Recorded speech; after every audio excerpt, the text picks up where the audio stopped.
Hello दोस्तों, civil academy की YouTube platform पर आपका स्वागत है। तो हम लोग देखेंगे एमपीपीएससी मेंस 2024 का जो पेपर हुआ था, उसका आंसर कैसे फ्रेम करना है। 7 मार्कर और 10 मार्कर क्वेश्चन, ठीक है ना। तो 7 नंबर के क्वेश्चन जो होते हैं, 10 क्वेश्चन आते हैं जिसे हमें 60 वर्ड में लिखना होता है, ठीक है। तो उसे हम देखेंगे कि कैसे क्वेश्चन फ्रेम करना है। इसी प्रकार से हम 2025 में भी जो पेपर होंगे उसके बारे में भी उसी प्रकार से आंसर हम 2025 में जो पेपर होंगे उसी प्रकार से फ्रेम करेंगे, ठीक है ना। तो हम लोग देखते हैं, ये हिस्ट्री का पेपर है, ठीक है। तो फर्स्ट क्वेश्चन आया हुआ था 7 मार्कर में, नंदी वर्षण शैली पर संक्षिप्त टिप्पणी कीजिए, ठीक है। तो उसकी प्रस्तावना हम लोग कैसे लिखेंगे। हमें प्रस्तावना नहीं लिखना है उसमें, ठीक है ना, कि पेपर में प्रस्तावना आप लोग लिख दें। हमें सिर्फ ये लिखना है, प्रस्तावना हमने लिख के रखा है क्योंकि आपको समझ में आया, ठीक है।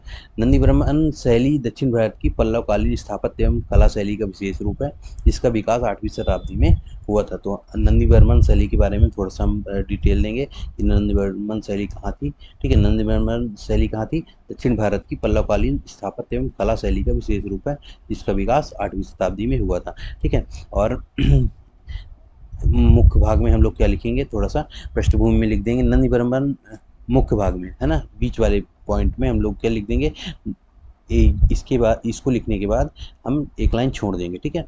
छोड़ने के बाद पृष्ठभूमि में क्या लिखेंगे, नंदी वर्मन पल्लव वंश का राजा था, उसके काल में पल्लव कला एवं वह स्थापत्य ने एक नई दिशा पाई, ठीक है। उसके विशेषताएं हेडिंग डालेंगे और हम लोग फ्लो चार्ट बना करके यह लिख देंगे। क्या लिखेंगे इसकी विशेषता में, मंदिरों में द्रविड़ स्थापत्य का उन्नत रूप दिखाई देता है। गुफा मंदिरों के स्थान पर संरचनात्मक मंदिरों का निर्माण आरंभ हुआ, ठीक है। गुफा मंदिर पहले बनते थे, ठीक है, उसके स्थान पर क्या हुआ, संरचनात्मक मंदिरों का निर्माण प्रारंभ हुआ। मंदिरों की योजना में गर्भगृह, मंडप और शिखर का विकास हुआ। इस समय क्या बनाए जाने लगे, गर्भगृह, मंडप व शिखर का विकास हुआ। मूर्तिकला में सजीव आकृतियां, अलंकरण और धार्मिक कथानक अंकित है, ठीक है। मूर्तिकला में सजीव आकृतियां, अलंकरण और धार्मिक कथानक अंकित है। वास्तुकला में ग्रेनाइट पत्थरों का प्रयोग प्रमुख दिखता है, ठीक है। वास्तुकला में ग्रेनाइट पत्थरों का प्रयोग ज़्यादातर दिखता है, ठीक है। उदाहरण हम लोग जरूर लिखेंगे, जिससे अच्छा इम्पैक्ट पड़ता है कि अच्छा आंसर लिखा हुआ है। तो क्या लिखेंगे, कांचीपुरम के वैकुंठ पेरुमल मंदिर में कांची कैलाशनाथ मंदिर आदि नंदी वर्मन शैली के उत्कृष्ट उदाहरण हैं, ठीक है। इसमें आंसर निष्कर्ष में क्या लिख देंगे, निष्कर्ष नहीं लिखेंगे। जो प्रस्तावना मुख्य भाग और निष्कर्ष लिखा हुआ इसे हम नहीं लिखेंगे। ये हम आप लोगों को बताने के लिए कि ये निष्कर्ष में आता है, ये मुख्य भाग में आता है और ये प्रस्तावना में आता है, ये इसलिए बताया गया है, ठीक है। तो निष्कर्ष में हम लोग क्या लिखेंगे, नंदी वर्मन शैली ने दक्षिण भारतीय स्थापत्य की ठोस नींव रखी। बाद में चोल एवं विजयनगर काल की भव्य मंदिर परंपरा इसी शैली में विकसित हुई, ठीक है। इस प्रकार से हम लोग निष्कर्ष दे देंगे, जो कि आप लोग देख सकते हैं, ठीक है। तो निष्कर्ष में क्या होगा, नंदी वर्मन शैली ने दक्षिण भारतीय मंदिर स्थापत्य की ठोस नींव रखी। नंदी वर्मन शैली ने क्या किया, दक्षिण भारत की मंदिर स्थापत्य की नींव रखी। इसी प्रकार से मंदिरों का निर्माण होगा। बाद में चोल एवं विजयनगर की भव्य मंदिर परंपरा इसी शैली में विकसित हुई। चोल काल की और विजयनगर काल की भव्य मंदिर इसी परंपरा शैली में विकसित हुई, बनाई गई, ठीक है। अब देखते हैं, नेक्स्ट क्वेश्चन था, प्लासी एवं बक्सर के युद्ध का संक्षिप्त तुलनात्मक परिचय दीजिए, ठीक है। तो प्रस्तावना में हम लोग लिखेंगे, 18वीं शताब्दी में हुए प्लासी एवं बक्सर के युद्ध भारतीय इतिहास के निर्णायक मोड़ सिद्ध हुए। दोनों युद्धों ने बंगाल की ही नहीं बल्कि संपूर्ण भारत की रणनीतिक स्थिति को बदल दिया, ठीक है। थोड़ा आंसर बड़ा हो सकता है, दिखेगा आपको 60 शब्दों में लिखना होता है, जबकि थोड़ा सा आप लोग इसको छोटा करके लिखेंगे और वैसे भी आप लोग इतना पूरा याद नहीं रख पाएंगे और भूल जाएंगे, इसलिए थोड़ा सा हमने 100 शब्द के को आंसर फ्रेम किया है, जिससे आप कुछ भूल भी जाएं तो 60 शब्द तो लिख के ही आए, ठीक है। तो तुलनात्मक परिचय में देखते हैं, तो प्लासी का युद्ध और बक्सर का युद्ध जो हुआ था उनमें तुलना करना है। तो प्रतिद्वंदी कौन थी इनमें, अंग्रेज और बनाम कौन था, सिराजुद्दौला था, जो कि बंगाल का नवाब हुआ करता था, ठीक है। बक्सर के युद्ध में कौन था, अंग्रेज बनाम मीर कासिम, जो कि बंगाल का नवाब था, ठीक है। शुजाउद्दौला अवध का नवाब था। शाह आलम द्वितीय मुगल सम्राट द्वितीय थे, मुगल सम्राट था। ठीक है। तो और इसका कारण क्या हुआ था, इस युद्ध के कारण क्या थे, अंग्रेजों की साजिश और मीर जाफर की गद्दारी इस प्लासी का युद्ध का मुख्य कारण था। अंग्रेजों के शोषण और व्यापारिक नीति से असंतोष बक्सर का युद्ध हुआ था। ठीक है। परिणाम क्या होता है, सिराजुद्दौला की हार होती है, मीर जाफर को गद्दी पर बैठाया गया।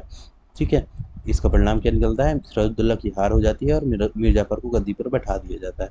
तीनों शासकों की हार होती है। बक्सर के युद्ध में क्या होता है, तीनों शासकों की हार हो जाती है। अंग्रेज बंगाल के स्वामी, वास्तविक स्वामी बनकर रह जाते हैं। तीनों राजा क्या होते हैं, हार जाते हैं और अंग्रेज वहाँ पर विजय प्राप्त होकर वास्तविक स्वामी बन जाते हैं। महत्व क्या निकलता है, अंग्रेजी सत्ता की शुरुआत यहाँ से 1757 से होती है और भारत में अंग्रेजी प्रभुत्व की स्थायी स्थापना कब से हो जाती है, 1764 में बक्सर के युद्ध से हो जाती है। ठीक है।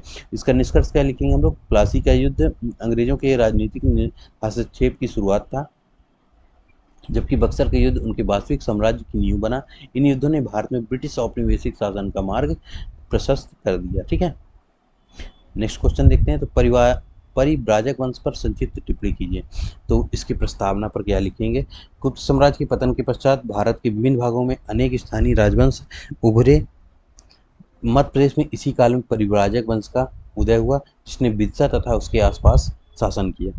तो परिव्राजक वंश कब उत्पन्न होता है, यह गुप्त काल के पश्चात होता है, जो कि गुप्त काल में यह सामंत हुआ करते थे। इसके बाद गुप्त काल की समाप्ति के बाद परिव्राजक वंश का उदय होता है और वह स्वतंत्र राज्य की स्थापना कर लेते हैं। तो उत्पत्ति कैसे होती है इसकी, परिव्राजक वंश गुप्त साम्राज्य के सामंत थे। गुप्त साम्राज्य के कमजोर होने पर इन्होंने स्वतंत्रता प्राप्त कर ली थी। ठीक है ना। इनकी राजधानी क्या थी, बिदसा थी। उज्जैन और बुंदेलखंड के आसपास का क्षेत्र इनका हुआ करता था। प्रमुख शासक कौन था, हरिवर्मन, जो कि परिव्राजक वंश का प्रमुख शासन था, जो कि वंश का संस्थापक था परिव्राजक वंश का। बंधुवर्मन सबसे प्रसिद्ध, जिसने अनेक शिलालेख छोड़े। बंधुवर्मन इसका प्रमुख शासक था। ठीक है। स्रोत क्या दिखाई देते हैं इसके, परिव्राजक वंश के होने के एरन और नचना कुठार से प्राप्त शिलालेख इनके इतिहास के जानकारी देते हैं। ठीक है। धर्म एवं संस्कृति, इसमें क्या है, थोड़ा सा ये बड़ा क्वेश्चन फ्रेम हुआ है, जिसको आप थोड़ा सा कम लिखेंगे। ठीक है। 7 नंबर में और 10 नंबर में आप लोग यह पूरा लिख देंगे। ठीक है। धर्म एवं संस्कृति में अगर मान लीजिए 10 नंबर में ये पूछ देता है, कभी कभी ऐसा होता है कि 7 नंबर क्वेश्चन 10 नंबर में चले जाते हैं और पुनः यह क्वेश्चन रिपीट हो जाते हैं, 1-2 क्वेश्चन। इसलिए हमें प्रीवियस ईयर के क्वेश्चनों को क्या करना है, अच्छे से ध्यान देना है और लिखने की प्रैक्टिस करनी है, जिससे हमें आगे की क्वेश्चन की फ्रेमिंग भी आसानी से हो जाती है। धर्म एवं संस्कृति देखते हैं। तो शासक ब्राह्मण धर्म एवं वैष्णव मत के अनुयायी होते थे। इस समय के शासक जो होते थे परिव्राजक वंश के, ब्राह्मण धर्म और वैष्णव मत को मानते थे। इन्होंने अनेक मंदिरों और धार्मिक संस्थाओं को अनुदान दिए थे। इनकी राजनीतिक स्थिति देखते हैं। तो गुप्तोत्तर काल में इस वंश ने स्थानीय सत्ता स्थापित कर स्थिरता प्रदान कर ली थी। ठीक है। निष्कर्ष में देखते हैं। तो परिव्राजक, निष्कर्ष नहीं लिखना है, आप लोग ध्यान जरूर देंगे, हेडिंग नहीं डालना निष्कर्ष की, बाकी निष्कर्ष लिखना है। तो एक लाइन छोड़ के निष्कर्ष लिखेंगे। परिव्राजक वंश ने गुप्तोत्तर काल में मध्य प्रदेश की राजनीतिक एवं सांस्कृतिक इतिहास में महत्वपूर्ण भूमिका निभाई।